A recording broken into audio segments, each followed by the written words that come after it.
现在要讲的一个公共艺术作品呢，就是我们这里顺着我手指的方向，大家看到远处有一个蓝色的尖尖的东西啊，那个叫做水滴 ，the drop， 水滴。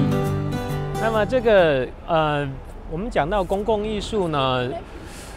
大家大概都知道什么是公共艺术，也就是在公共空间的一个艺术，对不对？在公共场合大家能见到的艺术。公共艺术里面这个公共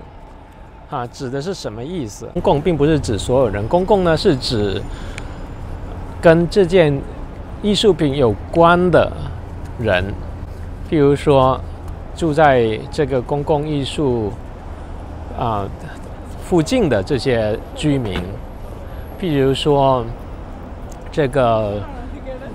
审批的部门，还有呢就是当然艺术家，还有就是一些政府官员，还有建筑师这个公共艺术呢，它必须得跟周围的这些环境要有一个对话，有一个互动。还有设计师，譬如说你看到这里呢，很多商店还有玻璃幕墙，这个是设计师所以你看到这个公共艺术，一件公共艺术作品，其实它涉及到的环节很多在温哥华呢，环境大家都在享受，但同时呢，大家都想保护好这个环境。那么这个水滴呢，它也同样的跟这个环境的主题要比较吻合，比较贴切。那我们看到呢，这边呢就是有这是一个餐厅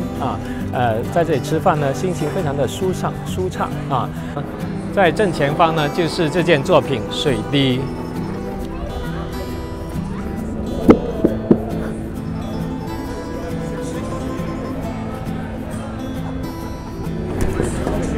那么这个作品呢，互动当然呢就是很重要的一部分，就是跟行人互动，路过的人互动，对不对？那这个光滑的表面呢，非常吸引人，就是过去呢就会摸一摸这是一个作品它的一个亲和力。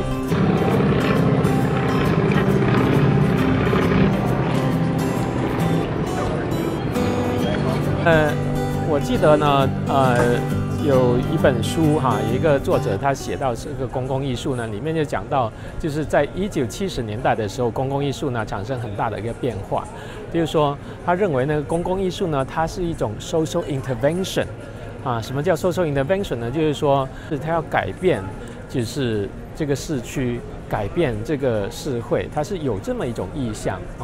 当然是改变使这个社会变得更好了。它有一种审美，首先是有一种审美的作用，大家看起来，这个水滴很漂亮，对不对？然后呢，它里面呢又包含着一些就是进步的一些思想，比如说对水资源的保护。从审美的角度来讲呢，大家因为是在温哥华，所以大家都很容易联想到温哥华的雨，对不对？因为这个温哥华呢，半年的时间都在下雨，这是温哥华的一种特色所以刚才讲到呢，这个公共艺术跟周围的建筑的关系，我们看到呢，后面这个地方呢是温哥华会议中心Vancouver Convention Center 温哥华会议中心呢，它是一个非常注重环保概念的这么一个建筑很标志性的一个建筑那这个水呢，水资源的保护跟这种环保的建筑结合在一起呢，就相得益彰，对不对？还有呢，这个水滴呢，其实它现在所处的这个位置呢，这是水跟陆地的一个交界所以呢，竖这么一个水滴呢，刚好就是作为一个 marker， 像一个界限一样。就我们现在大多人都会用那个 Google 地图Google 地图呢，我们那个每一个点呢，其实都有一个像水滴的形状，就是说到了哪个目的地，就是有这么一个点那这个呢，其实这个作品呢，其实就是一个 marker， 就是一个标志点，做一个标志点。那标志点就是很重要，值得我们关注的地方哎呀，太严肃了，太严肃了，我们坐这里。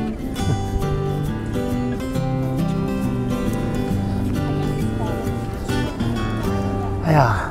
我特别喜欢这个地方，因为有时候我会跑步，然后呢，我就从这个Stanley Park 那边一直跑到这里。基本上到了这里呢，就是这个海边这个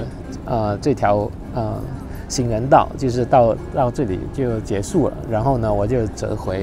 跑回去啊，所以跑到这里来都感觉特别的心情特别的爽朗。公共艺术呢，它会更加直接啊，它是鼓励参与互动。你在看哪里？那么就是鼓励参与啊，就是跟这个艺术有一种直接的这种接触啊。那这是公共艺术它的很重要的一个功能啊。那其他的，比如说你看文学小说，看一些这种油画，那大家能够得到的一些信息，可能是一种就是完全这种思维上面的一些东西啊。但是这个公共艺术呢，它还有允许你去触摸，允许你去跟它有直接的这种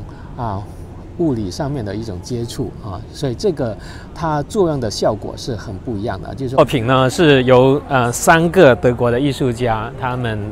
是一个艺术小组，然后他们一起创作的这件作品啊。他们呢就不是温哥华的艺术家啊，像我以前在北京、上海呢，我看到公共艺术大部分就是本地人啊，就是本地的艺术家进行创作啊。但是在温哥华呢，就是说把这么一个机会，这么是很重要的一个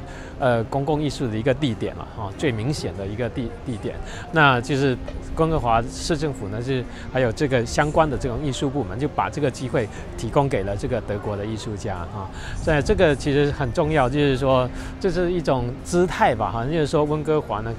更加开放，更加关注，就是文化的这种多元性哈，就是让其他的艺术家他们也可以参与到温哥华的这种艺术文化的这个建设。你可以走得很近，然后从下面往上拍，很漂亮。然后它有那个 reflection 也不错。你看从这。